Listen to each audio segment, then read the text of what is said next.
The rain came down hard in the narrow alley, splashing off the metal walls and broken crates. Ryan pulled his jacket tighter and kept walking, hoping to reach his small room before the power grid shut off again. The streets of Outer Block 17 were always dangerous after dark, especially for a human alone. He passed a broken street lamp, and that's when he saw her standing still in the shadows, soaking wet, holding something in her arms. "Wait," she said. Ryan stopped. Her voice was soft but strong.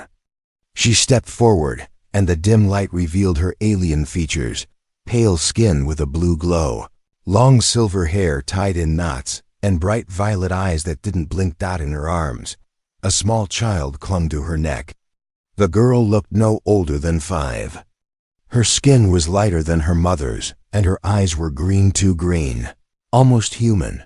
"I'll pay you," the woman said quickly, her voice shaking now.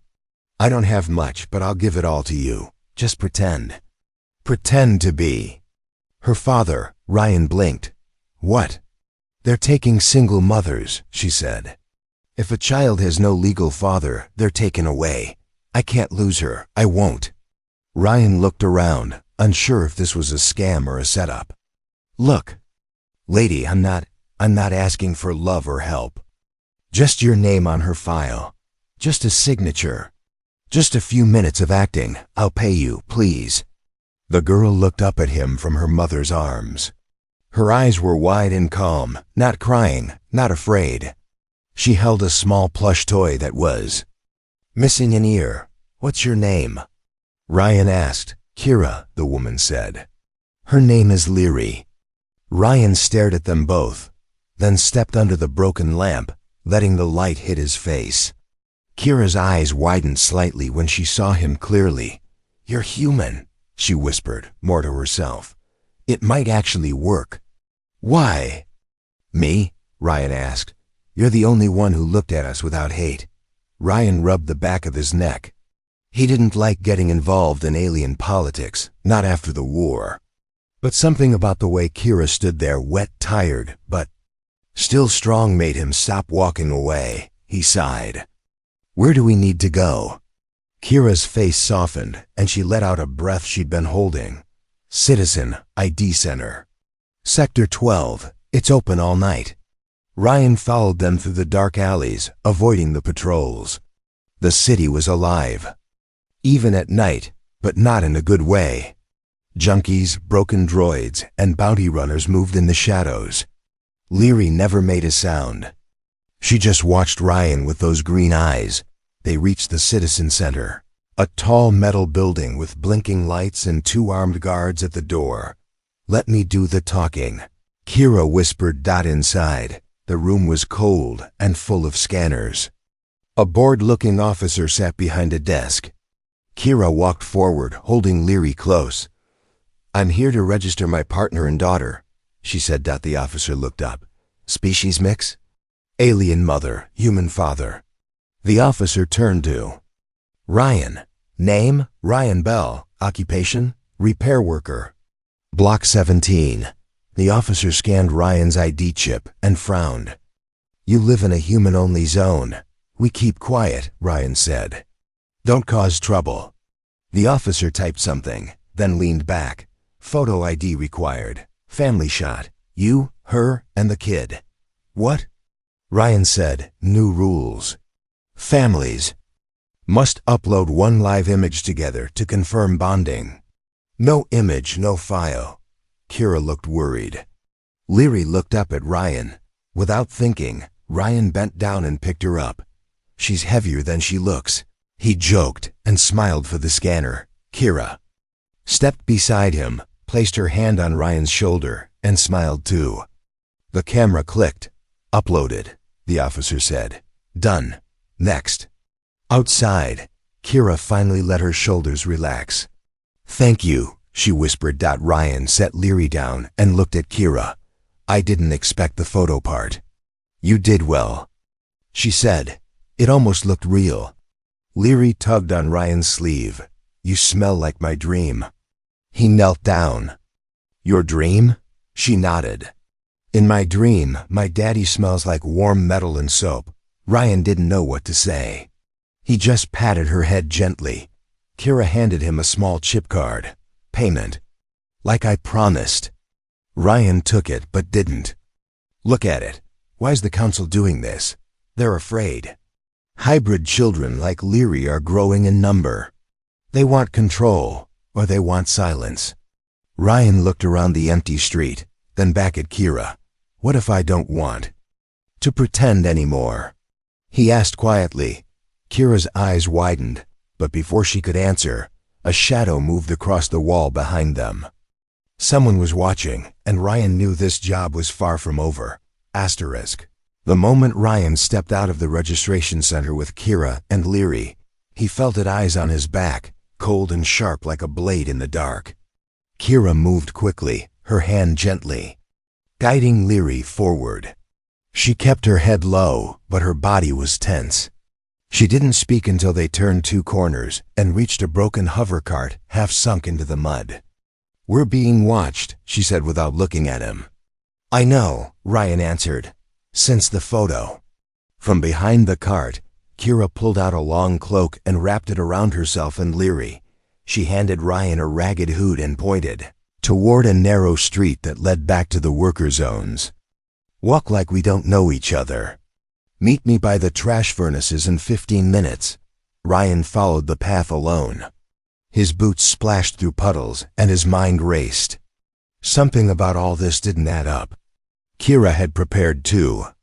Well, that fake family picture, the quick answers, the chip payment. This wasn't just a desperate mother. This was someone hiding much more. When he reached the furnaces, the smoke stung his nose. Fires burned old plastics for energy, and workers gathered around the barrels for warmth. Ryan stood quietly, keeping his head low. A few minutes later, Kira arrived, holding Leary close. Her eyes scanned the shadows before she spoke. The guard knew who I was, she said. Ryan frowned. How? I don't know, she said, but her voice shook a little. Maybe someone reported me. Ryan crouched beside Leary. You. Okay, kid, Leary nodded. Can I stay with you again tomorrow? Ryan smiled, even though his heart was heavy. Yeah, sure. Kira took a deep breath. We need to move. I have a friend. She runs a safe house past the wall. Wait, Ryan said. You said this was just one night. Just paperwork. It was, Kira whispered, but something changed. After they scanned Leary, they flagged her DNA. Ryan's stomach dropped. What does that mean? Kira looked straight at him. They think she's rare, special. They'll want to test her. They won't ask for permission. Ryan stared at Leary, who was drawing shapes in the ash near the furnace with a stick. What's so special about her? Kira looked away. I don't know, but her blood ... It's mixed in a way they don't understand. They think it's dangerous. Just then, someone stepped out from the smoke. A tall alien man, skin like polished stone, eyes glowing faint orange. His clothes were sharp, clean, too clean for this part of town. Kira, he said softly. You didn't tell me you were coming here.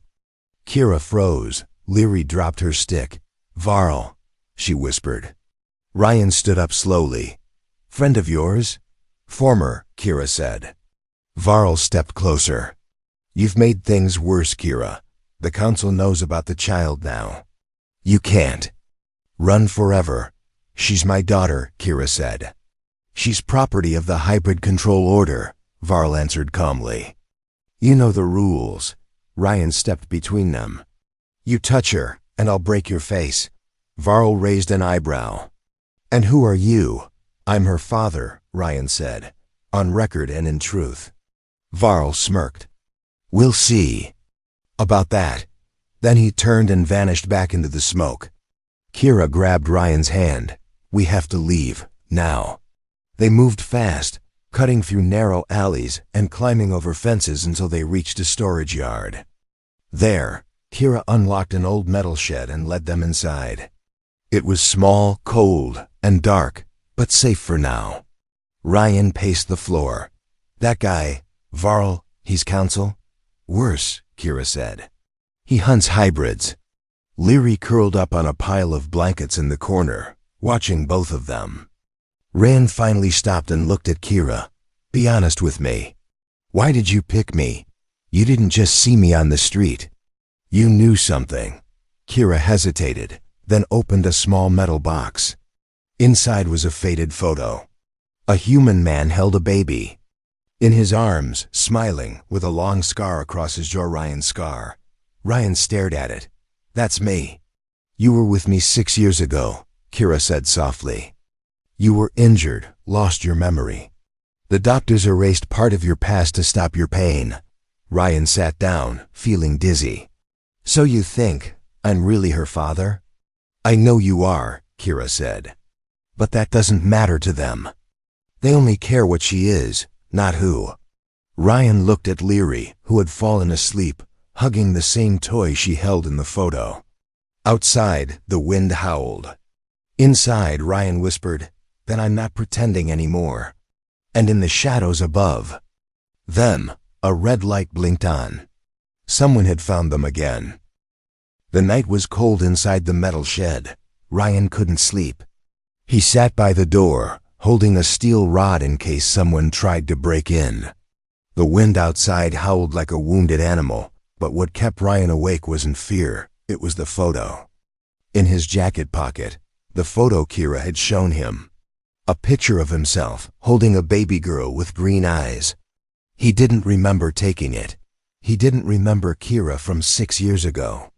But something deep in his chest twisted every time he looked at Leary, not because she needed him, but because something in him wanted to protect her, even before the truth came out. He turned when he heard soft steps behind him. It was Leary. She was rubbing her eyes, her little toy clutched to her chest. Can't sleep, she whispered. Bad dream? Ryan asked. She shook her head and walked over, crawling into his lap like it was normal. You're warm, she mumbled. Ryan blinked. He had no experience with kids. None. But this little alien girl made it feel easy, like it was the most natural thing in the world. Leary, he said slowly, do you know who I am? She nodded without looking at him. Your daddy. His heart stopped for a second. Why do you think that? I know, she said. Not in my head, but here, she pointed to her chest. Mama told me a long time ago. You were lost, but one day you'd come back. Ryan didn't know what to say. Then Leary added, You smell like my dream. He held her tighter. You told me that before. I know, she said, already falling asleep in his arms. Ryan sat still for a long time, listening to her breathing. In that moment, he didn't care if he remembered or not. This child knew him, trusted him. That was enough. By morning, the safe house was no longer safe. A loud hum shook the walls. Kira jumped up from the corner and grabbed a small bag. Ryan rushed to the window and peeked out. A black drone hovered just above the rooftops, scanning. They found us, he said. We need to go now, Kira said. Through the tunnel. What tunnel? She pulled up a floor panel and revealed a narrow metal shaft. Emergency waste tunnel. It leads to the lower ruins. Ryan didn't like it, but they had no time. He carried Leary while Kira crawled ahead. The tunnel was cramped and dark, full of dripping water and rust. The sound of the drone faded behind them. After 30 minutes of crawling, they reached an old bunker. A broken sign said, Emergency Shelter, Level C. Inside, it smelled like dust and oil. Ryan set Leary down, and Kira checked her pulse gently. She's okay, Kira said. Just tired. Ryan stood and looked around. So what now? We keep running forever? Kira sat beside the child. They'll keep chasing us because of her blood. They think she's dangerous. She's a child, Ryan said. She's not dangerous. Kira looked up. She's not. But what's inside her might be. Ryan frowned. What do you mean? Leary is part of a forgotten experiment, Kira whispered. They used to take injured soldiers, wipe their memories, and use their DNA for hybrid projects. I thought it was shut down. I thought I escaped it, but maybe I was wrong. Ryan turned pale. You mean I was one of those soldiers? She nodded. You were brought to my planet. You were kind. You saved me once. Then we fell in love. But then they came. The council erased everything and left you behind. I took Leary and ran. Ryan took a shaky breath. That's why I can't remember. He sat down beside her. And Leary. She's a result of that experiment. She's more than that, Kira said. She's proof that human and alien DNA can bond perfectly. That love between species isn't wrong. But to the council, she's evidence of a crime. Ryan looked at Leary as she slept peacefully on the floor. Then we need help, he said. Someone who isn't afraid of the council. Kira hesitated. There's one doctor, a rebel. He studies hybrid cases in secret. If anyone can help us, it's him. Ryan nodded. Then we go to him. But it's risky, Kira warned. He's in the deep zones. Patrols don't even go there. I don't care, Ryan said. We're done hiding. He stood up and placed his hand on Kira's shoulder. I'm not leaving you or her. Not now, not ever. From the far wall, a soft beep echoed. A scanner on the bunker door was lighting up red. Something or someone had just activated the outside locked-out asterisk. The old bunker door groaned as it slid open, rusty and slow. Ryan raised the steel rod again, ready to fight. But no soldiers came through, just a breeze carrying dust and silence from the ruins beyond. Kira stepped out first, her eyes scanning the horizon. They were now deep in the outer wastes, a forgotten zone where satellites didn't scan and know. One dared to live. Dead trees and broken metal towers stretched across the dry land. The stars above were clearer than ever, sharp like glass against the black sky. Leary followed, holding her toy close. Her little feet crunched the dirt as she looked up at the stars. Ryan walked behind them, his thoughts heavy. He still couldn't remember the past Kira spoke of, but the more time he spent with them, the more he believed her. Every look Leary gave him, every moment she grabbed his hand without fear, made it harder to deny. We camp here tonight, Kira said, pointing to a sunken shuttle wreck. It's quiet. No patrols come near. Ryan helped clear the broken seats inside. They made a small bed for Leary from old cloth and a blanket Kira had saved since her escape. Leary curled up fast, already tired from the long journey. Later, under the open sky, Ryan sat on the shuttle roof. Kira joined him, carrying the small metal box. I didn't plan to show you this yet, she said, setting it in front of him. But you need to know. Ryan opened the box slowly. Inside were old papers, a broken silver badge, and a crystal storage chip. But what stopped him was a second photo, this time clearer. It showed him and Kira, years ago. He had shorter hair, a clean uniform, and a scar still fresh on his face. He was smiling, holding Kira's hand. She looked younger, full of life, her eyes full of hope. You were a field medic, Kira said quietly. You helped humans and aliens. That's how we met. You got hurt in a blast saving me. The council doctors took you. After that, I never saw you again. Ryan touched the badge. It had his name burned into it. Ryan Bell, Human Relief Division. I searched for you for a long time, Kira said. Then one day, a contact told me where you were. But by then, you didn't remember anything. I had to disappear. Ryan stared at the stars. Why didn't you tell me sooner? Because I was afraid you'd reject us, she whispered. Afraid you'd think I was lying, that I just wanted protection. Ryan turned toward her. Even if I wasn't her real father, I'd still protect Leary, but now I believe I am.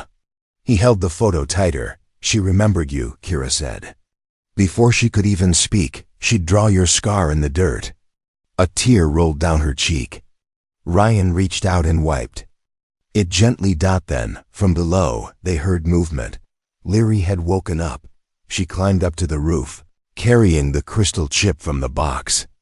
"What's this?" she asked. Kira froze. That's from your birthday. It has a recording. Ryan took it carefully. "Where can we play this?" "There's a port under the control panel in the shuttle," Kira said. They climbed down and slid the chip into the port. The screen blinked, then flickered to life. A shaky video began. It showed Kira in a small room, her arms around a baby dash, Liri. The camera moved to show a man entering the frame. It was Ryan Young, tired, but smiling. He leaned down and kissed the baby's head. "She's perfect," he said in the video. "Just like her mother." Ryan stood frozen. The video ended. Leary looked up at him, blinking. "That's you," she said. He nodded slowly, then knelt and pulled her into his arms. "I'm sorry I forgot," he whispered. "But I'm here now." Kira placed her hand on his back, and for the first time in days, Ryan felt something he hadn't known. He missed peace, but peace never lasted long in their world. A loud explosion echoed from the east, followed by lights flashing across the hills. Kira pulled Leary close. "That's a search flare," she said. "They're coming again." Ryan grabbed the badge, the chip, and the metal box. "No more hiding," he said. "We go to that doctor. He has to see this."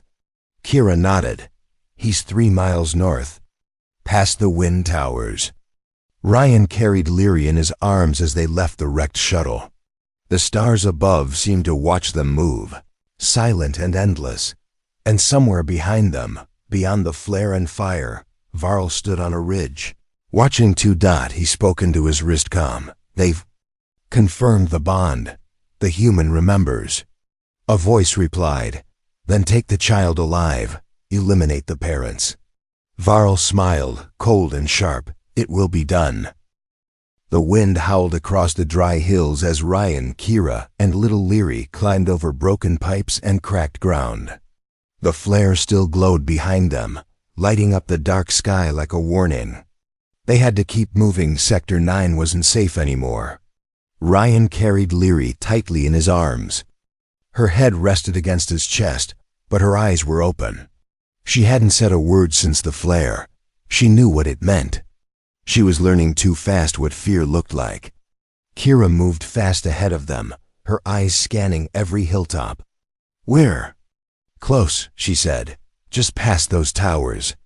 Ahead stood 3 tall metal wind towers, their blades long dead. Around them were piles of scrap and half-buried machines from a war long forgotten. Somewhere beneath them, the rebel doctor had built his lab. They reached a narrow gap between 2 towers. Kira placed her hand against a smooth metal plate hidden under a sheet of rust. A small light blinked. The ground shifted and a hatch opened. "Quick," she said, "before they scan again." Ryan dropped down first, landing hard in a narrow tunnel. Kira followed with Leary. The hatch closed above them, sealing the outside world out. The tunnel was dark and cold. Pipes hissed and walls groaned, but the air smelled clean. After 10 minutes of walking, they reached a thick metal door. Kira tapped a code, and it slid open with a hiss. Inside was a clean white room glowing with soft blue lights. Screens lined the walls. A tall man with mechanical arms stood at the center, adjusting a microscope. He looked up. "You brought them," he said. "Dr. Heron," Kira said. "This is Ryan, and this is Leary." The doctor stepped forward, his face calm but his eyes sharp. "Let me see the child." Ryan hesitated. "She's not a test subject," he said. "She's the future," Heron replied. Leary held onto Ryan's jacket, but didn't resist when the doctor gently took her hand. "I won't hurt her," Heron said. "I promise." He led her to a glowing table and scanned her hand. The screen lit up with complex symbols and graphs. After a few seconds he froze. "This is impossible," he said. "What is it?" Kira asked. Heron turned. "Her blood. It's not just hybrid. It's adaptive. Her cells learn. They repair themselves faster than anything I've seen. And they fight viral code like it's nothing. Ryan frowned.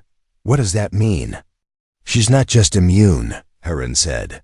She's the cure for both species. For diseases we haven't even seen yet. She's a miracle. Kira's hands trembled. That's why the council wants her. Yes, Heron said. They don't want this known. It would destroy everything they built. Ryan stepped between the doctor and Leary. Can you protect her? I can hide her, Heron said. But you'll need to leave. They'll come here too. And if they find you... The lights suddenly blinked. Then the floor shook. Ryan grabbed Leary and pulled her behind him. They found us, Kira said. Heron opened a small wall panel. There's a back tunnel. It leads to the canyon. But it's dangerous. Not more dangerous than staying, Ryan said. An alarm began to wail. The screens turned red. Heron ran to his console and slammed his hand against a button. Go now, he shouted. I'll slow them down. Kira ran first into the tunnel, her boots echoing on the steel floor. Ryan followed, holding Leary close. Behind them, they heard the outer wall explode. The tunnel bent downward, twisting. Deeper under the ground. Lights flickered, and steam sprayed from cracked pipes. Halfway through, Ryan slipped and hit the floor hard. Leary cried out, clinging to his neck. I'm fine, he gasped. Keep going. Kira reached down and helped him up. You're bleeding. No time, he said. They pushed through the last door and spilled out into a narrow canyon lit by moonlight. Strange glowing plants clung to the cliffs. They had no map now, just the stars and each other. Ryan's leg throbbed. Blood ran down his shin. He bit his lip and kept walking. Behind them, a new flare shot into the sky. And then a voice echoed from above. Ryan Bell, it called. This is Commander Varro. Surrender the child, and you will live. Ryan didn't stop. She's mine, he shouted back. And I'm not giving her to you. Another voice, smaller and softer, spoke beside his ear. I believe you, Daddy, Leary whispered. And in that moment, the pain faded. They kept walking into the dark, into the unknown, because sometimes the only way to protect the light is to carry it. Yourself. The canyon air was thin and sharp, and Ryan's injured leg slowed him down. Still, he refused to stop. Leary's arms were wrapped tight around his neck. She was tired, but silent. She knew danger followed close behind. Kira walked beside them, holding a stun knife in one hand and a flare blaster in the other. Her eyes never stopped scanning the cliffs above. We need shelter, she said. They're tracking heat and movement. Up ahead, jagged rocks gave way to a strange cave, its entrance hidden by vines that glowed faint blue. Ryan ducked inside. Carrying Leary, the cave went deep and stayed cool. Water dripped from the roof. Inside, the air shimmered like mist. This place, Kira whispered, is part of the old world, before the council took control. Some say hybrid spirits hide here. I'll take ghost stories over soldiers, Ryan said, lowering himself beside the wall. He checked Leary. She was warm, her breathing steady. But her cheeks were glowing faint green. She's burning up, he said. Is she sick? Kira touched Leary's forehead. No, she's changing. Ryan's heart skipped. What do you mean changing? She's unlocking it, Kira said. Softly, the code inside her blood. The part that was always hidden. Ryan stared at her. You knew this would happen? No, she said, but I hoped it wouldn't. He looked at Leary again. She's just a child. She's more than that, Kira said. Her cells, they're waking up. Her blood was built to survive anything. But now that it knows it's being hunted, it's fighting back. As they rested, Ryan took out the old metal box again. Inside, along with the photos and the badge, was something he hadn't noticed. Before, a tiny vial sealed in crystal. It shimmered with silver threads, like lightning trapped in water. Kira gasped. Where did you get that? It was in the box, Ryan said. What is it? She took it gently, holding it up to the cave light.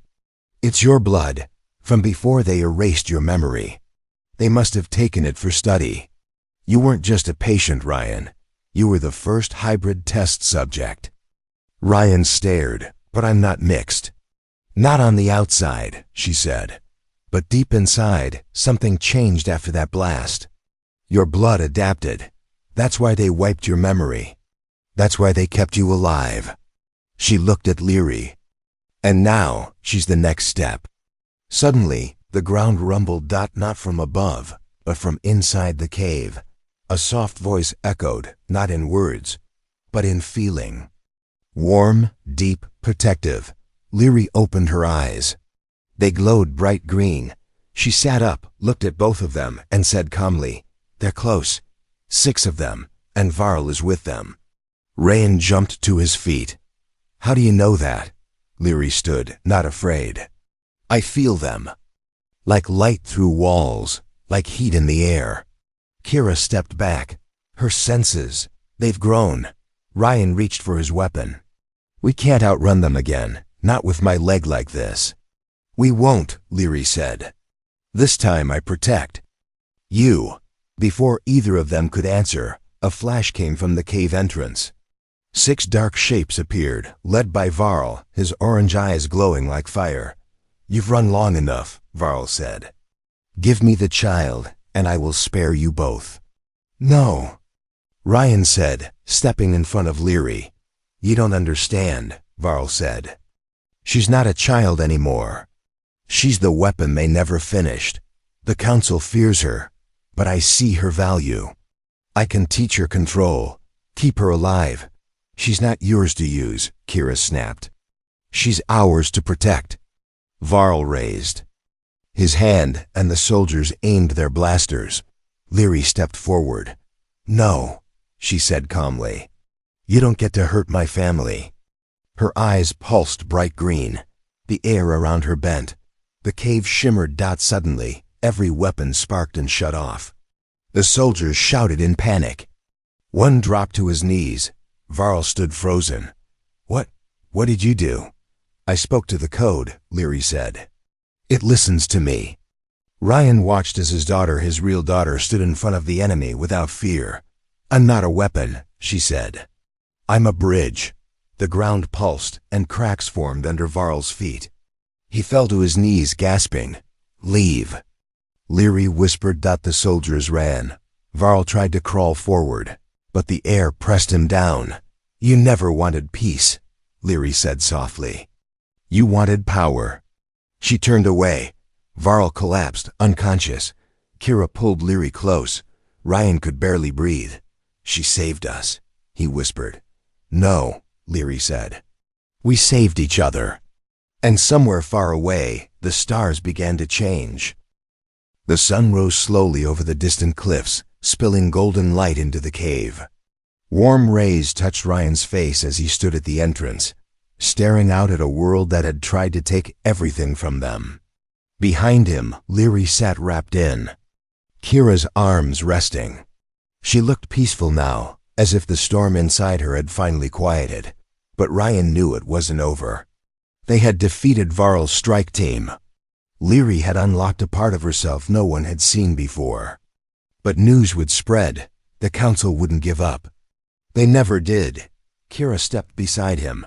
They'll send more, she said. More ships, more hunters, maybe worse. I know, Ryan said. But this time we don't run. Kira looked up at him. You're serious? Ryan turned to her. They erased my memory. They used my blood without permission. They tried to turn my daughter into a weapon. No more hiding. No more fear. He looked back toward the horizon. We go to the center, the capital station. We show the world what she is, who she is, the truth. Kira's eyes widened. That place is crawling with Council guards. I'm done living under their boots, Ryan said. They said I was a ghost. That I never existed. But I do. We do.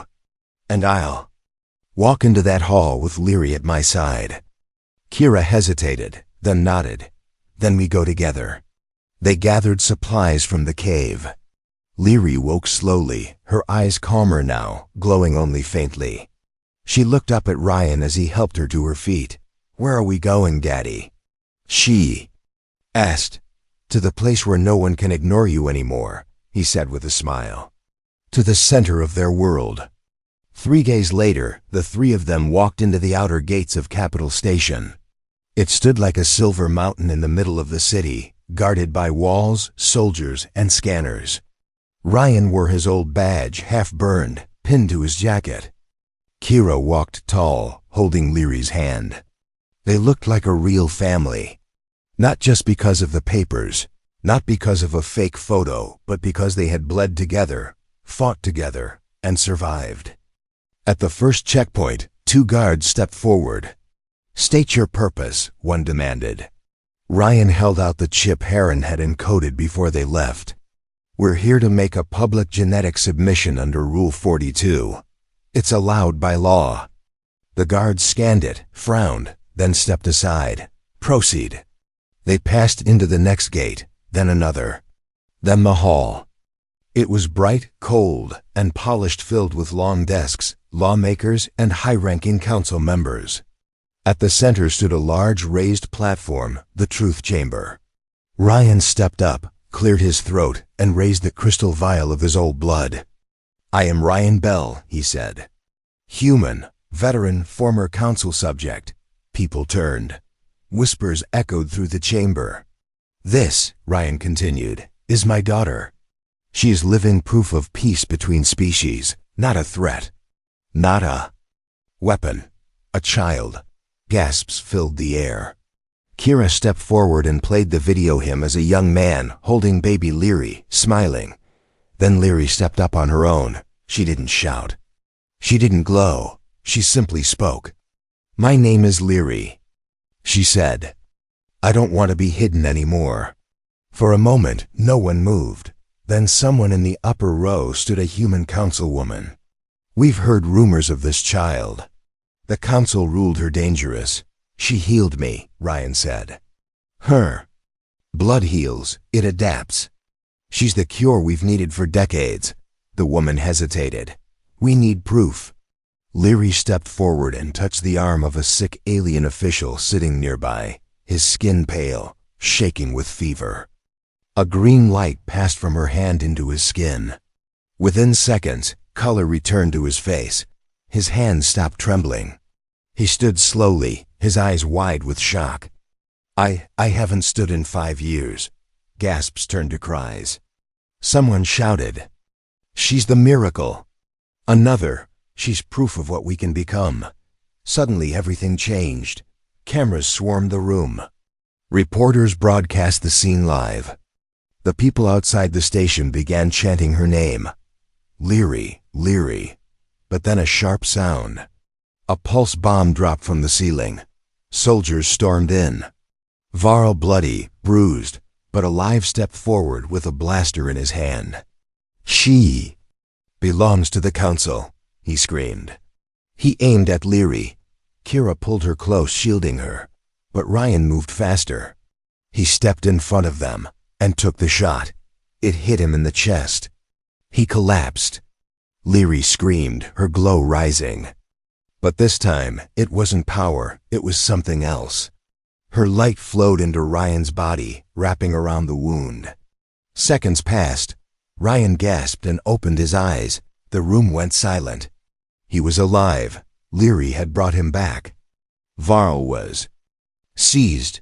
The chamber erupted in cheers. Ryan stood slowly, pulled Kira and Leary close, and whispered, "No one will ever take you from me again." And across the stars, a new law was written. Not in stone, but in blood, light, and love.